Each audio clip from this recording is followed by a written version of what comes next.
Hello everyone, नमस्कार, सत श्री अकाल and welcome to my channel. क्योंकि मैंने वोटिंग करवाई थी कि क्लास 10th के बच्चों को ज़ीरो से हीरो मैथ्स में अगर बनना है तो उनको रिवीजन सीरीज चाहिए। तो मैंने वोटिंग में देखा है कि काफ़ी बच्चों ने डिमांड किया है कि उनको वो सीरीज चाहिए, तो आज मैं वही सीरीज लेके आई हूँ। उसमें हम सबसे पहले अर्थमेटिक प्रोग्रेशन चैप्टर स्टार्ट करेंगे, ठीक है। उसके बाद मैं लाइन वाइज आपको सारे चैप्टर्स करवा दूंगी। तो वीडियो को स्टार्ट करने से पहले मैं थोड़ा सा आपको बता दूं कि जो आपकी ये रिवीजन सीरीज स्टार्ट होएगी, इसमें मैं आपका हर चैप्टर 2 पार्ट्स में डिवाइड करूंगी। पहली वीडियो में आपको बेसिक कॉन्सेप्ट मिल जाएगा, ठीक है। साथ में आपको कुछ प्रैक्टिस सेशन भी, ताकि क्वेश्चन कैसे बनाए जाते हैं वो आपको पता लग सके।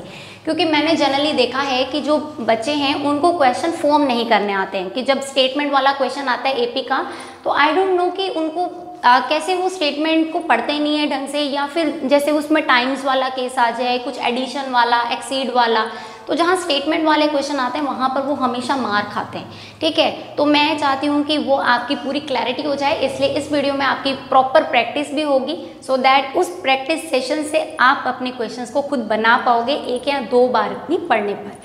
सेकेंड, जो आपके पास में इसके नेक्स्ट वाला पार्ट होगा इसी चैप्टर का, उसमें कुछ क्वेश्चंस होंगे।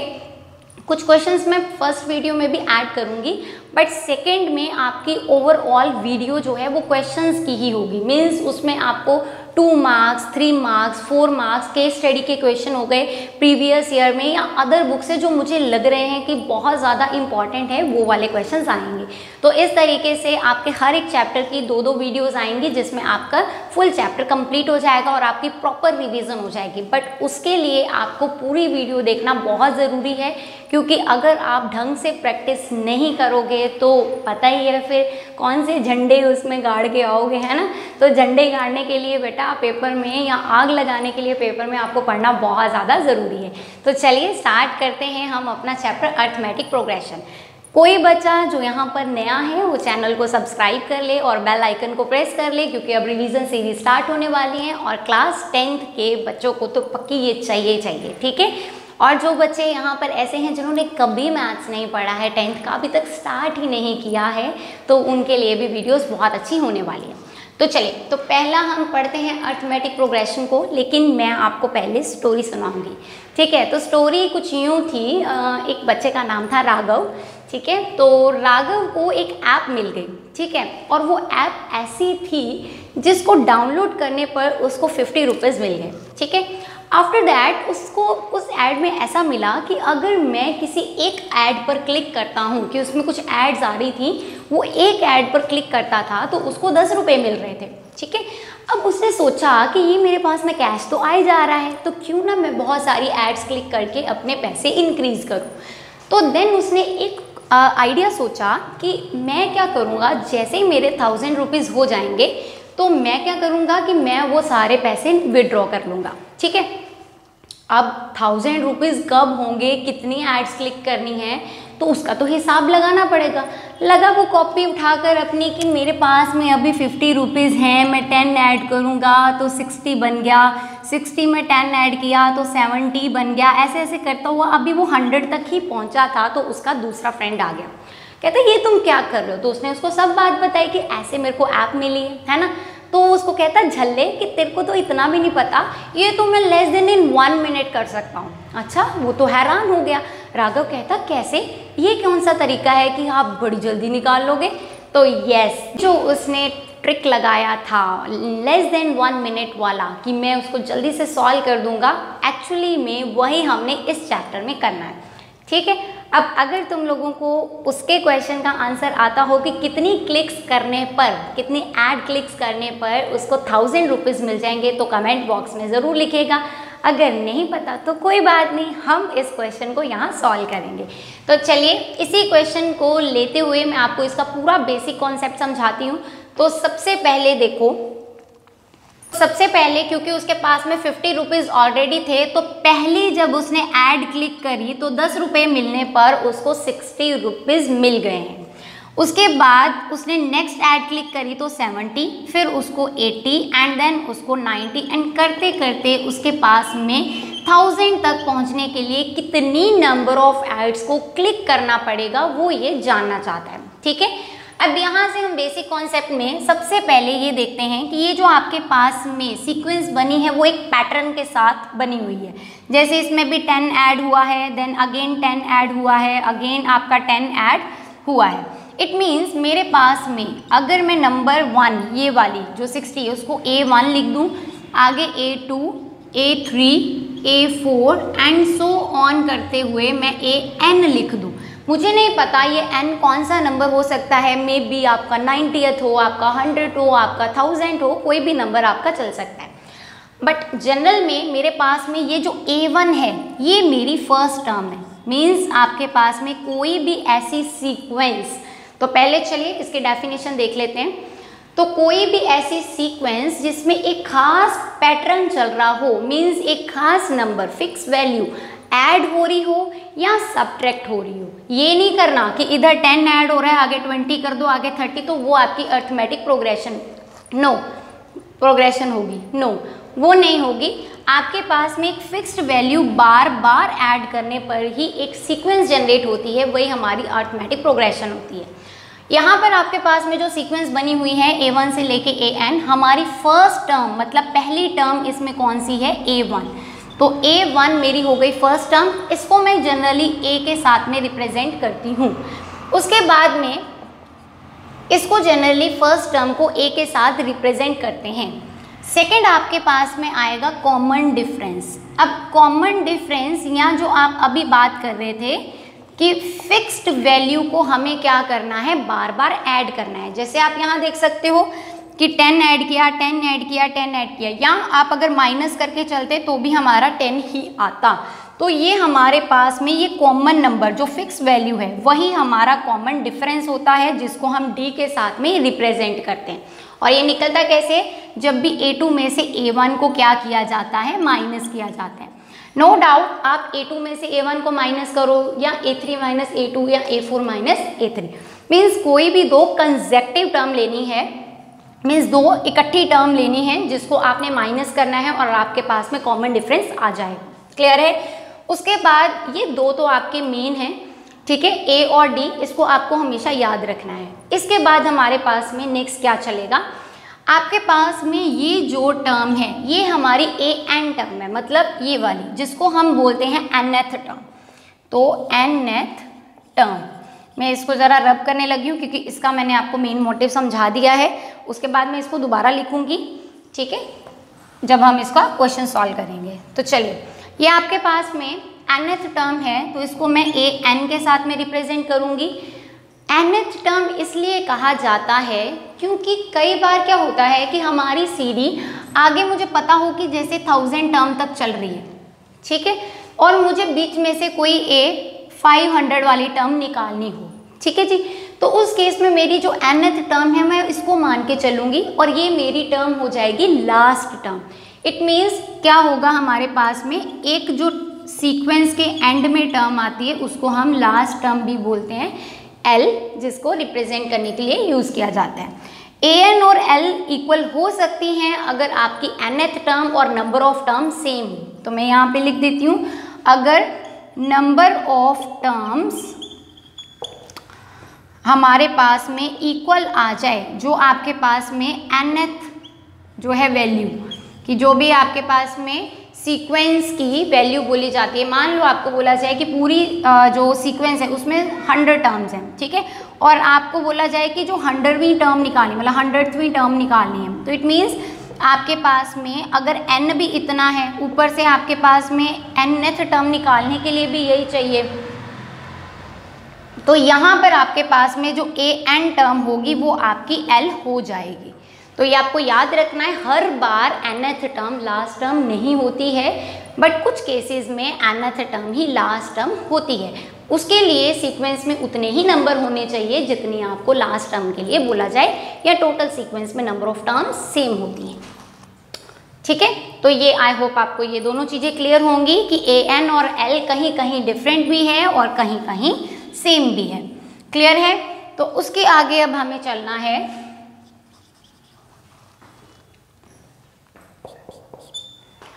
यहाँ से अगर मुझे कोई टर्म बनानी है तो मैं आपको एक जनरल फॉर्मूला उसका सिखाती हूँ। सबसे पहले देखो, अगर मेरी फर्स्ट टर्म A1 है तो मैं उसको A1 ही लिखूंगी, और A2 होगी तो उसमें जो फिक्स वैल्यू है मैं D को ऐड करके बना सकती हूँ। जैसे अगर मेरी पहली टर्म 10 है तो नेक्स्ट में 10 ऐड होकर 20 हो जाएगा, उसके बाद 20 में 10 ऐड होकर 30 हो जाएगा, 30 में 10 ऐड होकर 40 हो जाएगा। तो आप देख रहे होंगे अगर ये A1 टर्म होती, ये वाली मेरी A2 टर्म होती, ये मेरी A3 और ये मेरी A4 होती, तो ये A1 थी जिसमें D ऐड किया गया, फिर ये A2 थी जिसमें D ऐड किया गया, और ये A3 थी जिसमें D ऐड किया गया।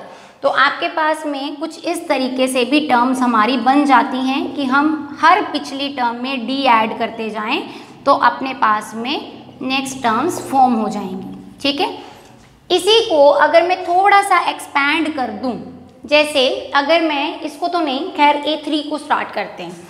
जैसे मैंने A3 ले लिया, आपको A2 प्लस D पता है, ठीक है। अब A2 की वैल्यू जरा यहाँ से देखो आपको क्या गिवन है, तो A2 की वैल्यू आपको A प्लस D गिवन है, तो मैं यहाँ पर A प्लस D लिख लेती हूँ, एंड ये वाला D तो साथ में आएगा। तो यहाँ से क्या आपने एक चीज़ नोटिस किया कि D 2 बार यहाँ पर आ रहा है, और A3 की वैल्यू मेरे पास में कुछ ऐसी बन गई है A प्लस 2D। ठीक है, आपके पास में A प्लस 2D बन गया। इसी तरह एक और ट्राई करते हैं, फॉर एग्जाम्पल मैं A6 ट्राई करना चाहती हूँ, तो अगर मैं A6 ट्राई करना चाहती हूँ तो वो मेरी A5 प्लस D होनी चाहिए थी, है ना। तो A5 जो है मेरे पास में वो कैसी बन रही होगी। अब थोड़ा सा यहाँ पर आपको दिमाग भी लगाना है। अगर मेरे पास में A1 अकेली A थी, या मैं यहाँ पे अकेला सिंपल A ले लेती हूँ, A2 मेरे पास में A और D एक बार आ रहा था, फिर मेरे पास में जब A3 निकाली गई तो उसमें D 2 बार आ रहा था। जैसे ही मेरे पास में ये 4 का केस आएगा तो 4 के केस में मेरे पास D जो है वो 3 बार रिपीट होगा। जैसे ये A प्लस 2D है तो मैं इसको लिख लेती हूँ A प्लस 2D, और D को रख लेते हैं सेम, ये बन गया A प्लस 3D। तो यहाँ 4 है तो यहाँ 3 बन रहा है। नेक्स्ट चलते हैं। इसी तरह अगर आपका A5 है तो यहाँ पर आपका 4D प्लस D होगा, तो यहाँ आपके पास में A प्लस 5D आएगा। तो सारी जितनी टर्म्स हमने यहाँ बनाई हैं उसमें आपको एक चीज़ कॉमन सी दिख रही है, A में A अकेला है, 2 में एक टर्म ये प्लस D, मतलब 2 टर्म्स हैं किस्म की, कि एक A हो गया और एक D ऐड हो गया। अगर आप 3 की बात करते हो जो मैंने कि यहाँ पर फॉर्म कर दी है, उसमें आप ध्यान से देखना, एक टर्म ये प्लस 2D, तो 2 प्लस 1 मतलब ओवरऑल 3 ही हमारे पास में आ रहा है। हर बार जो नंबर यहाँ पर है उससे एक कम नंबर यहाँ D के साथ में चल रहा है।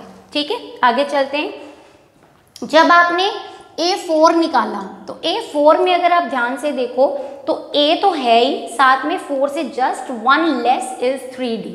ठीक है, आगे 6 पे आके चेक कर लो, तो वहाँ पर भी आपने एक चीज़ नोटिस करी कि आपके पास में 6 यहाँ था तो A के साथ 5 चल रहा है। तो मीन्स आप यहाँ से क्या कंक्लूजन निकाल रहे हो कि जौन से नंबर वाली आपको टर्म निकालनी होती है आपको उसमें A तो लेना है, मतलब फर्स्ट टर्म तो आपको लेके चलनी है, बट साथ में जब आपने D के वैल्यू लेके चलनी है वो वाली आपकी टर्म से एक नंबर लेस होगी। जैसे अगर यहाँ पे मैं थोड़ी प्रैक्टिस करवाऊँ तो चलिए थोड़ी प्रैक्टिस कर लेते हैं, आप साथ में कमेंट करना। ठीक है, आंसर्स मैं आपसे पूछ रही हूँ क्योंकि लाइव सेशन नहीं है, तो उसके लिए आपको कमेंट करके मुझे ये बताना होगा कि आपने कितना सीखा है। ठीक है, तो चलिए लिख लेते हैं। आपके पास अगर टर्म नंबर, एक मैं करती हूँ पहले, 12 निकालनी हो तो A12 निकालनी हो, इट मीन्स फर्स्ट टर्म तो आनी चाहिए और 12 से एक कम मीन्स 11D आना चाहिए। ठीक है, ये मैंने कर दिया। आपको करना है A24 का, A36 का और A200 का। ठीक है, इनके आंसर्स मुझे आप कमेंट बॉक्स में ज़रूर बताइएगा। ठीक है जी, ताकि मुझे पता लग जाए कि आप लोगों ने ये कंप्लीटली सीख लिया है। यहाँ तक ये सब आप नोट कर लेना। ठीक है, अब नेक्स्ट हम चलते हैं। ये 24, 36 एंड 200 की वैल्यू कमेंट में ज़रूर लिखिए। तो जैसे आपने टर्म बनानी सीख ली हैं कि आपके पास में जो मैंने आपको प्रैक्टिस के 3 क्वेश्चन दिए हैं, तो उनमें अगर 24 का आंसर लिखा जाए तो a + 23d आएगा, है ना। इसी तरह अगर आपका a 36 होगा तो a + 35d आएगा। एंड अगर a 200 है तो वो a + 199d आएगा। लेकिन अगर यहीं पे मैं आपको बोलूं कि n आ जाए, मीन्स आपको अभी टर्म नहीं पता, हम इसका एक जनरल कंक्लूजन निकाल दें कि हर एक के लिए ही वो सूटेबल हो, उस केस के लिए हमारे पास a will be same and n से पीछे मतलब एक कम करना है तो n में से एक कम। जैसे 200 में से 1 लेस होता है तो 199, इसी तरह n हमें अभी नंबर नहीं पता है तो -1 जस्ट लिख देंगे और d आपका एज इट इज़ चलेगा। तो ये बेटा एक आपका जनरल फॉर्मूला आ गया nth टर्म ऑफ AP का, ठीक है। कभी भी आपको ऐसे सीक्वेंस गिवन हो, आपको फर्स्ट टर्म आपको D निकालना है, दो चीज़ें निकालने के बाद आपको बोला जाए कि ये वाले नंबर वाली टर्म निकालो, तो आपने हमेशा ये वाला फॉर्मूला अप्लाई करना है। तो यहाँ से आपके पास फॉर एग्जाम्पल इसका क्वेश्चन करते हैं साथ में, ठीक है, ताकि आपको इसकी क्लैरिटी हो जाए। तो चलिए इसका एक क्वेश्चन कर लेते हैं। So find 30th term of this AP। अब आपको AP गिवन है, उसका मैं लिख लेती हूँ कि मुझे A दिया है सबसे first value that is 3। Common difference का मतलब है मुझे इसमें से इसको माइनस करना है, तो 8 - 3 विल बी 5। एंड क्योंकि मुझे 30th टर्म निकालनी है तो मीन्स मुझे n दिया हुआ है 30। अगर आपको क्वेश्चन से अपनी जो चीज़ें आपको चाहिए वो निकालनी आ गई तो समझ लेना क्वेश्चन का आधा पार्ट तो यही हो गया। जैसे 30th टर्म बोली गई थी AP की, तो आपको AP में से A निकालना आ गया, माइनस करके D निकालना आ गया और जितने नंबर वाली टर्म है उसको n लिख दिया है। A 30 निकालने के लिए क्योंकि आपके पास में एक ही फॉर्मूला है जनरल टर्म का, that is A + n - 1d। अब इनकी वैल्यू फिल करते हैं, क्योंकि मुझे 30 नंबर वाली टर्म निकालनी है तो A 30 आ जाएगा, A आ जाएगा 3 प्लस n की वैल्यू आपके पास में है 30 - 1 एंड d आपके पास में है 5।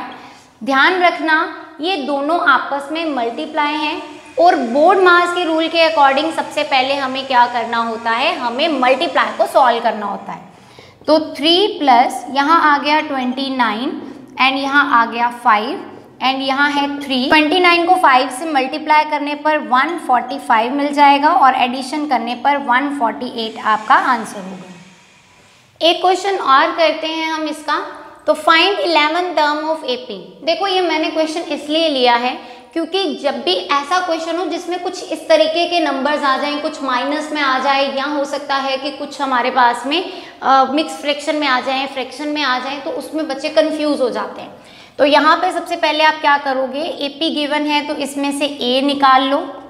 तो इन्फॉर्मेशन को एक्सट्रैक्ट करना बहुत ज़्यादा ज़रूरी है मैथ्स में, क्योंकि आपको पता होना चाहिए मुझे इसमें से क्या मिल सकता है, मुझे आगे क्या निकालना है, तभी तो हम क्वेश्चन को आगे प्रोसीड कर सकते हैं। अगर आपको यही नहीं पता कि मुझे मिल क्या रहा है, मुझे आगे सॉल्व क्या करना है, तो बेटा ये निकालना मुश्किल हो जाता है।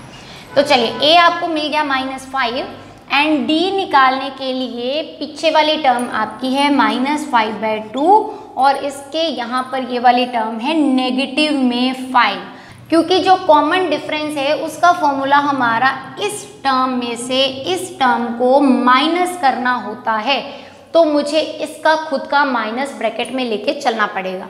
जनरली मैंने देखा है बहुत ही कॉमन मिस्टेक है स्टूडेंट्स की, वो क्या करते हैं कि एक माइनस लगा दिया जी बहुत हो गया, तो बेचारा दूसरा माइनस भी तो है ना, उसने कौन सी गुनाह कर दिया, कौन सी गलती कर दी कि आप उसको छोड़ ही देते हो। भी ऐसी गलती नहीं करनी, बेचारा रो रहा होगा कोने में बैठ के। तो -5/2 और -5 इसका खुद का है, ठीक है जी। यहाँ से आपका -5/2 आ जाएगा, माइनस माइनस हो जाता है प्लस और यहाँ पे 5।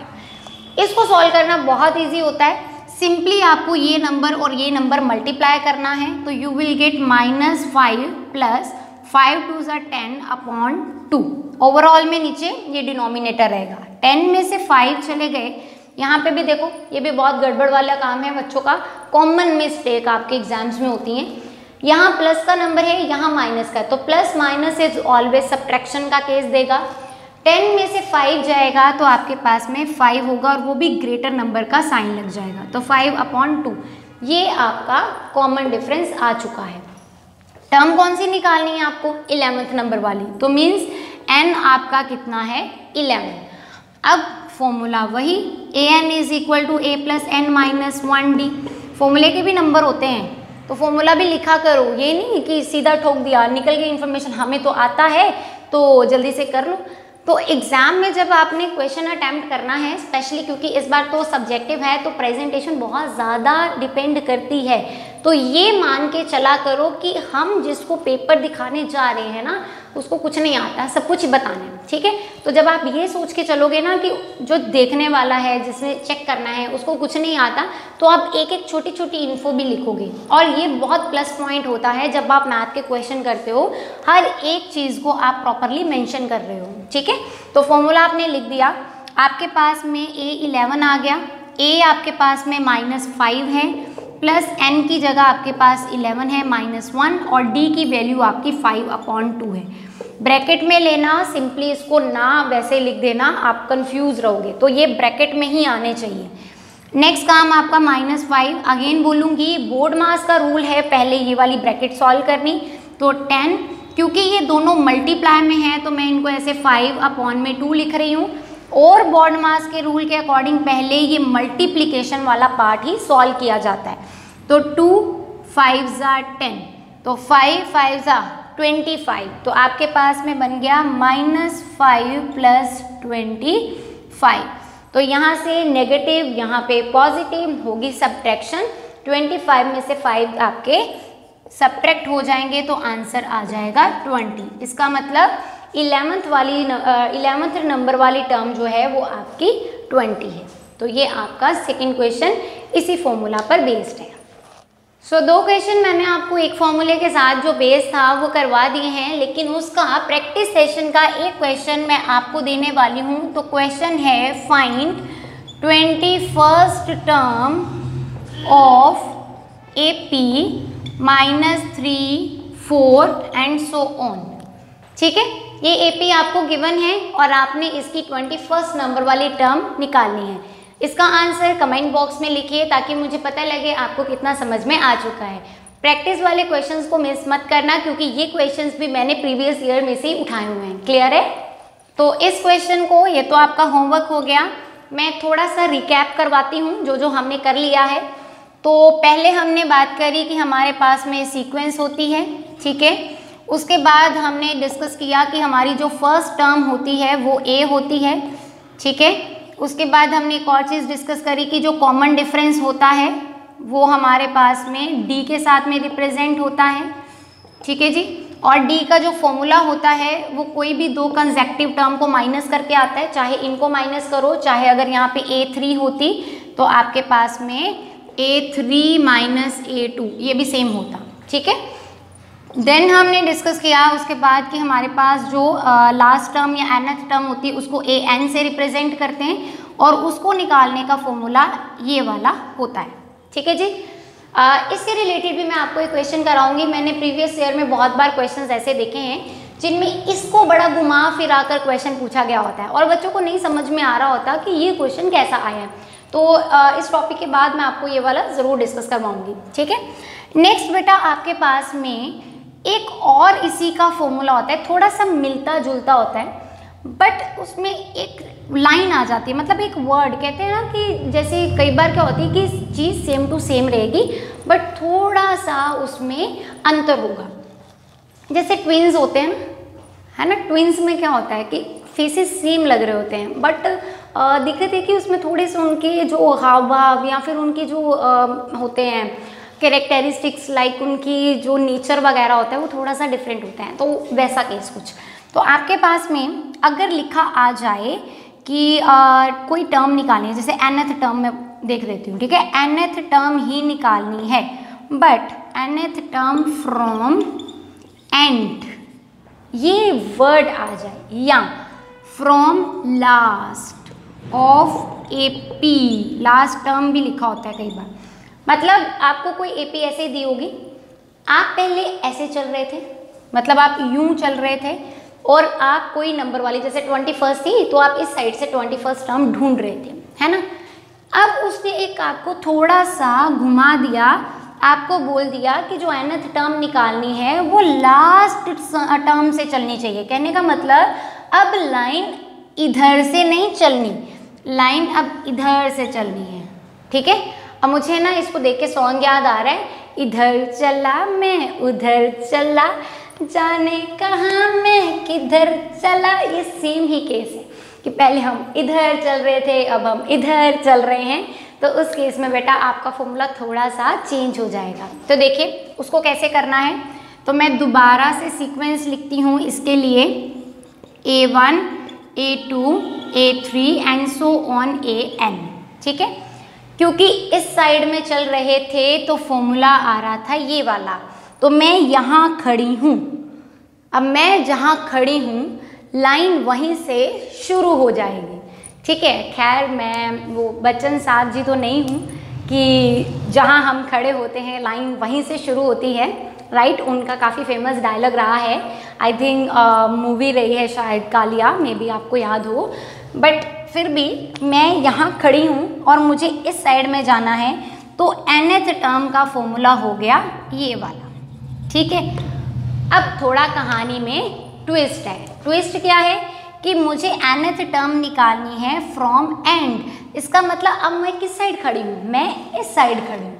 जब मैं इस साइड खड़ी हूँ तो मुझे अब इधर को मूव करना है। तो जब इधर को मूव करना है तो तुम लोगों को एक चीज़ जाननी है कि अब मेरा फॉर्मूला जो इस अकॉर्डिंग चलेगा वो ये नहीं हो सकता।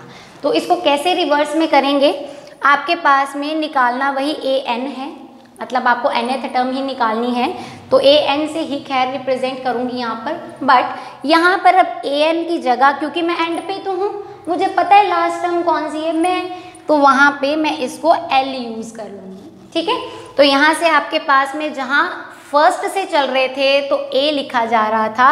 अब इसको गौर करना, मैंने कंपेयर कराना है कि क्यों ये नहीं लगाया जाता। जनरली मैंने देखा है बच्चे इसी से ही कराते हैं, तो फिर गलत हो जाता है, फिर कांटा लग जाता है, 0 नंबर आ जाता है और लेके आ जाते हैं पेपर। मैम हमने तो ठीक ही किया था भाई, तुम लोगों ने बच्चा ये नहीं पढ़ा ना कि वहाँ पे ये लिखा था, तो जब ये नहीं पढ़ा तो फिर आंसर भी कहाँ से निकलेगा, सही है ना। तो चलो अब मुझे नंबर निकालनी है AN टर्म, लेकिन इधर से चलना है। तो इस साइड में चलने के लिए अब मैं खड़ी हूँ लास्ट टर्म पे, तो मीन्स मेरे पास एक्चुअल में सीरी इधर से शुरू हो रही है, तो वो आ गया L। क्योंकि जब मैं इस साइड में चल रही थी तो सब कुछ पॉजिटिव पॉजिटिव था, ठीक है, पॉजिटिव वाइब्स मिल रही थी मजाक है। तो इस साइड में सब पॉजिटिव इसलिए क्योंकि यहाँ पे प्लस लगा हुआ है, सब कुछ एडिशन में चल रहा था। लेकिन अब मैं लास्ट पे खड़ी हूँ तो मुझे अब मुड़ के देखना पड़ रहा है, ठीक है ना। पहले मैं इस साइड में जा रही थी तो आराम से थी, अब मैं मुड़ के देख रही हूँ तो रिवर्स हो रही हूँ। रिवर्स का मीनिंग ये हुआ कि मैं अब नेगेटिव डायरेक्शन की तरफ देख रही हूँ, तो यहाँ पे याद रख लीजिए माइनस लग जाएगा। बाकी आपका n-1 सेम चलेगा और आपका D भी सेम चलेगा। तो ये आपके पास में फॉर्मूला है जब आपको nth टर्म एंड से निकालनी होगी। क्लियर हो गया ये वाला, ये आगे से nth टर्म निकालने का है और ये पीछे से nth टर्म निकालने का है। इसमें आगे से निकालने के लिए फर्स्ट टर्म यूज़ करी जाती है, पीछे से निकालने के लिए लास्ट टर्म यूज़ करी जाती है। आगे से चलते हैं तो एडिशन का साइन लगाते हैं, पीछे से चलते हैं तो माइनस का साइन लगाते हैं। बाकी आपका सेम टू सेम रहेगा।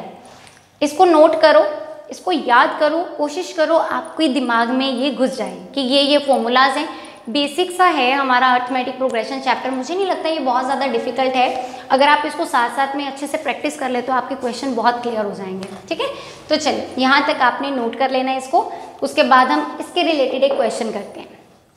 सो क्वेश्चन है आपका find 10th term from and. देखो आ गया वर्ड हमारा एंड, तो एंड वर्ड से आपको याद आ जाना चाहिए कि अब यहाँ से सीक्वेंस शुरू होने वाली है। तो जल्दी से लिख लो हमें क्या क्या गिवन है। तो हमें गिवन है L is equal to 254 and यहाँ से D आपको बेटा वैसे ही निकालना है जैसे हम आम निकालते हैं। 9 में से 4 माइनस कर दो, 9 में से 4 गए, आपके पास में आ गया 5। टर्म आपको 10th निकालनी है तो आपको बताया ही गया है कि n तो हमारा वही चलेगा। तो यहाँ से अब फॉर्मूला है an is equal to l minus n minus 1d। तो आंसर बनेगा l की वैल्यू माइनस n की value that is 10 minus 1 and d will be 5। You will get 254 minus 9 and 5। यहाँ से आ गया 254 माइनस 45 और यहाँ से आप माइनस करके देखो तो आंसर बनता है 209। This is your answer. कोई भी कॉन्सेप्ट आपको समझ में नहीं आया है, वीडियो को रिवर्स करके देखो, बट ये वाले फॉर्मूलाज अपने साथ साथ में ही लर्न कर लो, ताकि आपको जो चैप्टर है अगर दोबारा आप कभी पढ़ते हो या कैसा भी क्वेश्चन कहीं से भी आ जाता है। देखो एक चीज़ का ना हमेशा ध्यान रखना, अगर तुम्हें किसी जगह के रास्ते याद हैं, अगर मान लो तुम किसी भी जगह पे रहते हो, तुम्हें उसके रास्ते याद हैं कि इस गली से जाकर भी मेरा घर आ जाता है, उस गली से जाकर भी मेरा घर आ जाता है, तो मुझे नहीं लगता कि अगर आप कभी गलती से किसी भी ऐसी गली में घुस जाते हो जहाँ से आपको लगता है कि शायद मुझे आज इस जगह से जाना चाहिए, तो आप अपने घर में पहुँच ही जाओगे। बट अगर आपको रास्ते ही नहीं आते हैं, है ना, अगर आपको रास्ते ही नहीं पता है, तो मुझे नहीं लगता कि आप कभी अपने घर पहुँच भी पाओगे। तो सेम केस ही मैथ के क्वेश्चंस का होता है। तो फॉर्मूला एक ही होता है, बट उस क्वेश्चन को जब घुमा के डाला जाता है तो आपको ये समझ में नहीं आता कि फॉर्मूला कैसे अप्लाई करना है, कब लगाना है, कौन सा कैसे लगाना है। आपको मैंने एक एक चीज़ यहाँ पे बता दी है। तो जब पता होगा कि इस गली का रास्ता सीधा मेरे घर के पास में जाता है या इसमें लेफ़्ट राइट मुड़ के घर में जा रहा है, तो चाहे जहाँ से मर्जी चले जाएं यार, घर तो पहुँच ही जाएंगे ना। तो सेम केस है, हमारे पास क्वेश्चन कैसा भी हो, फॉर्मूले आते हैं अप्लाई करने, तो हम तो आंसर पे पहुँच ही जाएंगे। ठीक है, तो चलिए ये वाला क्वेश्चन आप कर लीजिए और इसके जैसा आपको एक और क्वेश्चन मैं होमवर्क में देती हूँ। ठीक है, फिर उसके बाद कुछ प्रैक्टिस करते हैं क्वेश्चंस की। एक और इसमें फॉर्मूले का पार्ट है सम ऑफ एपी, जो आपकी आई थिंक एक्सरसाइज 5.3 है, तो वो मैं आपको अभी डिस्कस नहीं कराऊंगी, बहुत ज़्यादा हो जाएगा, मुश्किल लगेगा। इसी की प्रैक्टिस अभी करते हैं। सेकेंड वीडियो में मैं आपको सम वाला भी डाल दूंगी। सो ये आपका होमवर्क वाला क्वेश्चन है कि आपको 9th टर्म एंड से निकालनी है। इसका आंसर कमेंट बॉक्स में लिखिए। आपकी प्रैक्टिस भी साथ साथ में हो रही है, कर लोगे तो आपके लिए ही बेनिफिशियल है, नहीं करोगे तो फिर आपकी मर्जी। ठीक है ना, मैं तो आपको सिर्फ बोल सकती हूँ। ठीक है, बाकी प्रैक्टिस आपको करनी पड़ेगी क्योंकि मैं खुद देख नहीं सकती हूँ, बट देख सकती हो अगर आप कमेंट में करेंगे तो मुझे पता लग जाएगा कि कमेंट में जो बच्चा लिख रहा है इट मीन्स वो पढ़ रहा है। ठीक है, तो यहाँ से आगे क्वेश्चन देखो। ऐसा क्वेश्चन भी मैंने बहुत बार देखा है पेपर में। अगर k 2k - 1 and 2k + 1 are 3 consecutive terms of AP, then value of k। आपको मैंने अभी पीछे बताया था, कई बार ऐसे क्वेश्चन आते हैं जिसमें कॉमन डिफरेंस के रिलेटेड कुछ काम होता है। ये AP के ही नंबर है, हमें बोला गया है कि ये AP के ही हमें 3 टर्म्स दी हैं, कंसेक्टिव है, मीन्स A1 होगी, ये A2 होगी और ये A3 होगी। k निकालने के लिए बोला जा रहा है। अब AP का हमें रूल तो पता ही है, चाहे इनको माइनस करो या इनको माइनस करो, आंसर आपका सेम आना चाहिए। तो उस केस में हम क्या करते हैं, उस केस में हम जो कॉमन डिफरेंस लेके चलेंगे वो कुछ ऐसा लेके चलेंगे। पहले A1 लिख लीजिए, A2 भी लिख लीजिए, A2 भी लिख लीजिए एंड A3 भी लिख लीजिए 2k + 1। उसके बाद A2 - A1 is equal to A3 - A2। देखो ये क्यों लिया है, क्योंकि आपको पता है कॉमन डिफरेंस का फॉर्मूला होता है A2 - A1, और सेम अगर मैं A3 में से A2 माइनस करती तो ये आता, इसलिए इनको इक्वालिटी में ले लिया गया। दोनों ही कॉमन डिफरेंसेस हैं। तो पहले इन दोनों को माइनस कर लेते हैं, तो यहाँ पे आ जाएगा 2k - 1 एंड माइनस में A1 की वैल्यू दैट इज k। अब यहाँ लिख लेते हैं A3 की value that is 2k + 1 minus A2 की वैल्यू। अब इसको ब्रैकेट में लेके चलना। ठीक है, जब भी माइनस वाली यहाँ पर कोई टर्म होती है ना, जैसे यहाँ पर नेगेटिव है, आगे भी आपको कुछ टर्म नेगेटिव में दिख रहा है, तो कोशिश करो कि आप अपनी टर्म पे ब्रैकेट लगा दो। सो यहाँ से आपके पास में 2k में से k माइनस हो जाएगा, तो सिंगल k - 1 इक्वल टू यहाँ से 2k + 1 - 2k हो जाएगा, और minus minus will be plus. ये पॉजिटिव ये नेगेटिव कैंसिल हो गए, 1 + 1 विल बी 2 एंड k - 1 इधर रहेगा। ये 1 इस साइड में नेगेटिव है तो दूसरी साइड में पॉजिटिव हो जाएगा, तो 2 + 1 gives 3। It means k is equal to 3। तो ये आपका आंसर है। Take care, bye bye, have a nice day. पिछले क्वेश्चन जैसा ही ये वाला क्वेश्चन है जिसमें आपको बोला गया है कि अगर पहली 3 टर्म्स आपको एपी की गिवन है, it means A1, A2, A3 आपको गिवन है और आपको y निकालना है, तो इसमें भी आपको वही काम लगाना है कि इनका डिफरेंस और इनका डिफरेंस इक्वल होना चाहिए। यहाँ पर मैं आपको एक छोटा सा ट्रिक बताना चाहती हूँ, ट्रिक तो नहीं है, खैर फॉर्मूला ही है, बट आपके लिए ये थोड़ा सा ट्रिक रहेगा इनको इजी निकालने का। वो ये है कि जब आपको कोई टर्म्स एपी में दी हों, मतलब आपको कोई 3 टर्म्स एपी में दी हैं, for example ABC are in AP, then जो हमारे पास में मिड वाली टर्म होती है इसका अगर मैं डबल कर दूँ, इसको अगर मैं 2 से मल्टीप्लाई कर दूँ, तो मेरे पास ये जो फर्स्ट पे और जो लास्ट पे टर्म आ रही हैं इनका सम जो है इसके इक्वल होता है। या आप इसको ऐसे लिख सकते हो कि जो मिड टर्म होती है असल में वो पहली और आखिरी टर्म को एडिशन करके 2 से डिवाइड करने पे आती है। ये वाली टर्म हमारी अर्थमेटिक मीन भी होती है, इसको हम अर्थमेटिक मीन भी बोलते हैं। बट ये वाला जो फॉर्मूला है वैसे तो आपके सिलेबस का पार्ट नहीं है, बट ऐसे क्वेश्चन को करने में ये बहुत हेल्पफुल है। देखना, अब इसी को यूज़ करती हूँ मैं। आपको यहाँ पर फर्स्ट टर्म दी हुई है जिसको मैं A1 लिख लेती हूँ, 3y - 1। A2 आपको गिवन है that is 3y + 5 and A3 आपको गिवन है 5y + 1। अब आपको क्या बोला गया है कि पहली और आखिरी जो टर्म है इनका एडिशन करना है, तो मैं यहाँ पे लिख लेती हूँ। आपके पास जो फर्स्ट टर्म है 3y - 1 है, ठीक है, और जो लास्ट टर्म है वो 5y + 1 है, इनको ऐड कर दीजिए। उसके बाद इसको 2 से क्या कर देना है, इसके अकॉर्डिंग डिवाइड कर देना है, राइट। या आपको ये वाला नहीं अच्छा लग रहा तो आप इसको क्या करो, अभी ऐसे ही इसके अकॉर्डिंग रहने दो। जो मिड वाली टर्म है इसको हमने 2 से क्या करना है, मल्टीप्लाई करना है। तो 2 से मल्टीप्लाई करने के लिए आ जाएगा 2 × 3y + 5। अब यहाँ से देखिए ज़रा, 2 3 का 6y, 2 5 का 10, यहाँ से 3y और 5y दोनों एडिशन में है तो 8y, और 1 और 1 प्लस माइनस कैंसिल।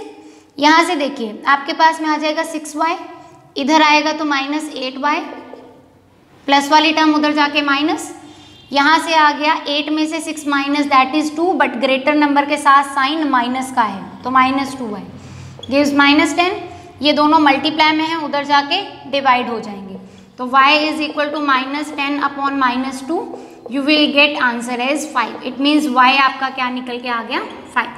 तो ऐसे क्वेश्चन को आप 2 वे से कर सकते हो, या तो आप इन दोनों का डिफरेंस और इन दोनों का डिफरेंस कंपेयर कर दो जैसे पिछले क्वेश्चन में किया था, या फिर आप ये वाला मेथड लगा के भी इसको सिंपली सॉल्व कर सकते हो जो कि अर्थमेटिक मीन वाला फॉर्मूला है, ठीक है। तो ऐसे क्वेश्चन भी आपके इजीली सॉल्व हो जाएंगे। इसके जैसा भी मैं आपको एक क्वेश्चन होमवर्क के लिए देती हूँ।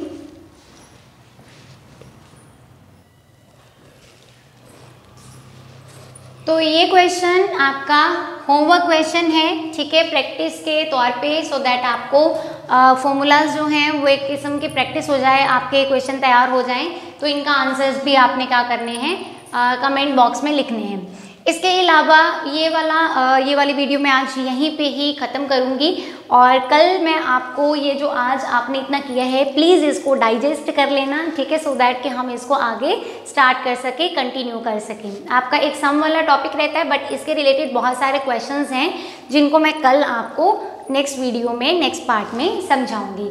तब तक के लिए bye bye, take care and पढ़ते रहिए। All the best, thank you so much. मिलते हैं नेक्स्ट वीडियो में, take care, bye bye. Channel को ज़रूर सब्सक्राइब कर लेना।